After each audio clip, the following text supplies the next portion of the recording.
ये कहानी एक ईमानदार आदमी और भगवान बुद्ध की है, जो ईमानदारी की शक्ति और उसका महत्व सिखाती है। बहुत समय पहले की बात है।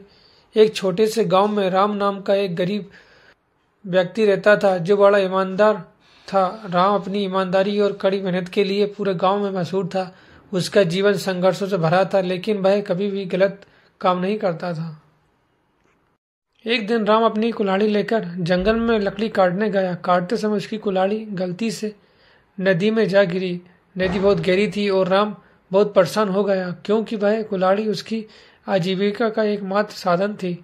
राम निराश होकर भगवान बुद्ध का स्मरण किया और ईमानदारी से प्रार्थना की, भगवान मेरी मदद करो, मैं बहुत मुश्किल में हूँ। तभी भगवान बुद्ध प्रकट हुए और बोले, राम परेशान मत हो, मैं तुम्हारी मदद करूँगा। उन्होंने पानी में हाथ डाला और एक सुनहरी कुल्हाड़ी निकाली। उन्होंने राम से पूछा, क्या ये तुम्हारी कुल्हाड़ी है?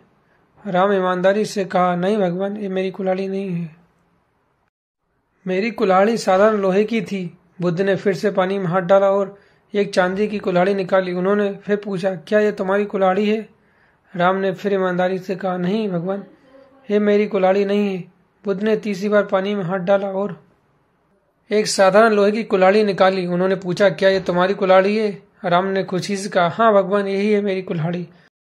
भगवान बुद्ध ने राम की ईमानदारी से प्रभावित होकर तीनों कुल्हाड़ियां उसे दे दी। उन्होंने कहा, राम, तुम एक सच्चे और ईमानदार व्यक्ति हो। तुम्हारी ईमानदारी का फल है कि तुम तीनों कुल्हाड़ियां अपने पास रख सकते हो। ये कहानी हमें सिखाती है कि ईमानदारी का फल मीठा होता है, चाहे परिस्थिति कैसी भी हो। हमें हमेशा सत्य और ईमानदारी का पालन करना चाहिए। ईमानदारी से हम भगवान का आशीर्वाद प्राप्त कर सकते हैं और जीवन में सच्ची सफलता प्राप्त कर सकते हैं।